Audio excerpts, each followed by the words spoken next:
আসসালামু আলাইকুম।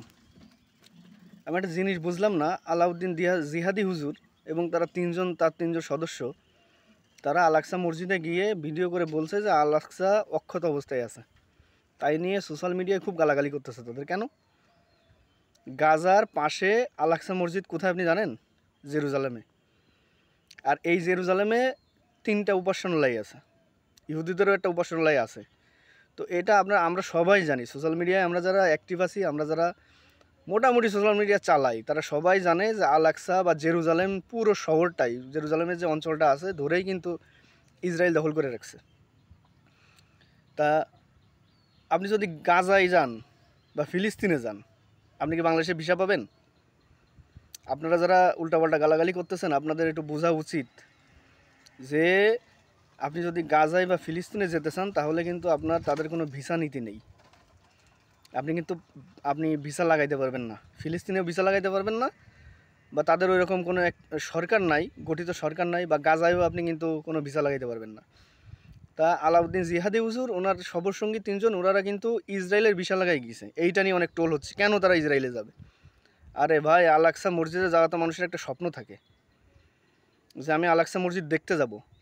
তারা ভিডিওটা এই জন্য আল-আকসার সামনে যাই করছে যে সোশ্যাল মিডিয়াতে অনেক কথাবার্তা হচ্ছে এটা নিয়ে, যে অনেক কথা হচ্ছে যে উল্টাপাল্টা ছবি পোস্ট করতেছে অনেকে, যে আল-আকসা মসজিদে ভেঙে ফেলা হয়েছে, বোম মারা হয়েছে, ইহুদিরা ভেঙে ফেলছে, দখল করে রাখছে। এটা তো আমরা সবাই জানি। কেন উল্টাপাল্টা ভিডিও বা এআই দিয়ে বা অন্য কোনো মাধ্যম দিয়ে ছবিগুলো তারা বানায় এগুলো ফেসবুকে পোস্ট করতেছে, যার কারণে সোশ্যাল মিডিয়া যে মানুষগুলো আছে ফেসবুক প্ল্যাটফর্মে, তারা সবাই বিভ্রান্ত হচ্ছে।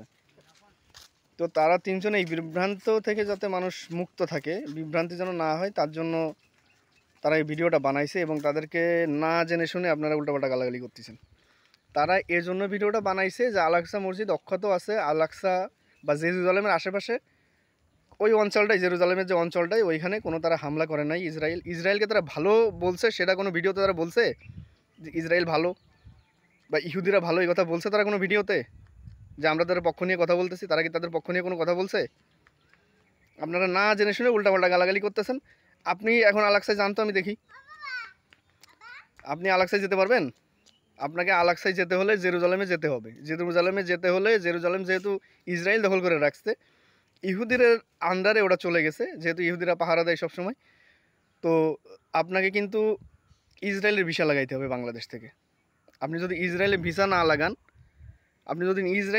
না লাগান তাহলে কিন্তু আপনি আল-আকসা দেখতে পারবেন না। আল-আকসা মসজিদে যেতে হলে আপনাকে অবশ্যই ইসরায়েলের ভিসা নিতে হবে, এবং ইসরায়েলে গিয়েই কিন্তু আপনাকে জেরুজালেমে যেতে হবে, আল-আকসা দেখতে যেতে হবে। তা আমি মনে করি আপনারা আপনাদের যে গালাগালি করতেছেন বা যে কথা বলতেছেন, আপনারা আপনাদের জবাব পেয়ে গেছেন।